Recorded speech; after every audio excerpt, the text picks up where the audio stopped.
In this video, we're going to cover the two parts of the Hike and Bike website.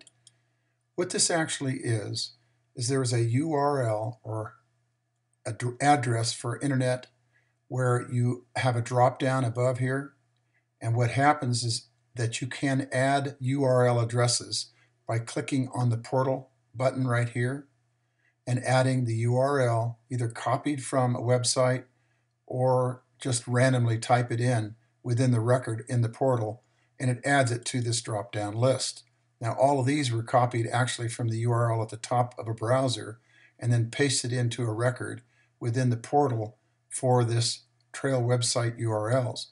And if you click on one of these, it'll change the screen for that particular website that you pull down and drop on. So let's take an example. We'll go over here. If you want to create a new record that is put into this listing, what you would do is copy and paste the URL into this field. Then write a description of that actual site so that it'll make it easier over looking at something like this to what the actual website is. If you need to delete one that is no longer existent, you can go ahead and click the delete record from the portal and remove that from the listing. You can also add a new record. You can do a find to find a specific record and edit it in here. And remember that when you do a find that you should show all records again to get rid of them. You can also click through these by saying next and previous and go through all the different websites if you need to edit them. And this also includes the hide show icon button so that you can show the menus if you're on the iPad or on the PC or Mac, so that you can do different kinds of things on the different screen here as far as deleting or whatever you want to do.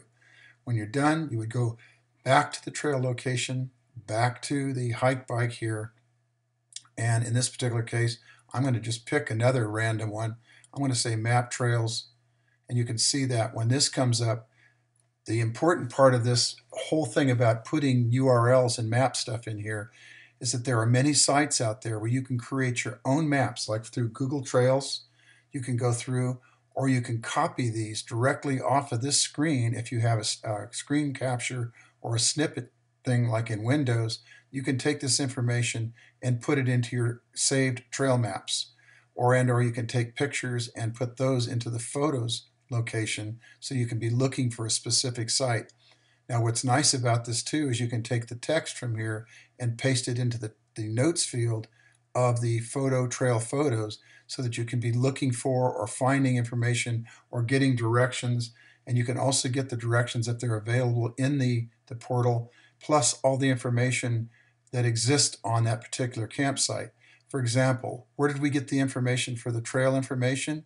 We got those from these different websites, where if we wanted elevation or if there's camping or water or signage and all that, you can see here that there is different information on each one of these sites, or you can pick one that you like the best for searching to find specific things like elevation for your map.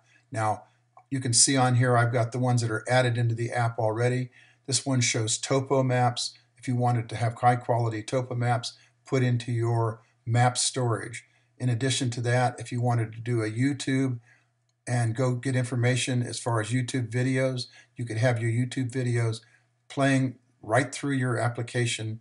And for example, there are many types of books or videos that are reviewed about hiking and biking, and there are also websites and help sites that are included.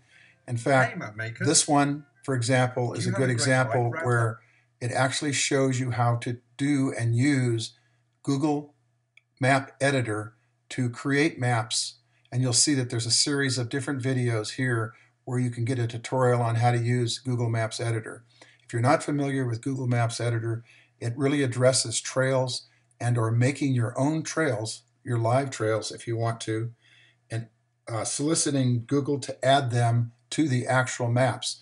Now, I do have a map that I've done for Bell Rock Trail where that actual map was added to Google as far as trails are concerned. So if, for example, you actually did that Google map within a couple of days, that actual trail and all the information that you built for it would be provided through Google Maps. So at the bottom of the actual Google Maps application, when I go over here and look, I'm logged in, so it'll show up. You will be able to see that there's actually on the bottom of the map, it says Edit the Google Map Maker. If you click on this, it'll open up the Google Map Editor, and you can actually go in and add your own trails. And you can see the one that I added in Sedona that is credited to me, where I put this in there. So you can add all kinds of great information into your mapping system and then put it back into your system. If I zoom in, you'll actually see the trail that I added to the map. Now it's at one zoom level. You might have to play around with it a little bit to get the exact zoom trail level to show the map. I'm going to back out a little bit so you can see it. But it is at the end of my particular map here in Google Maps.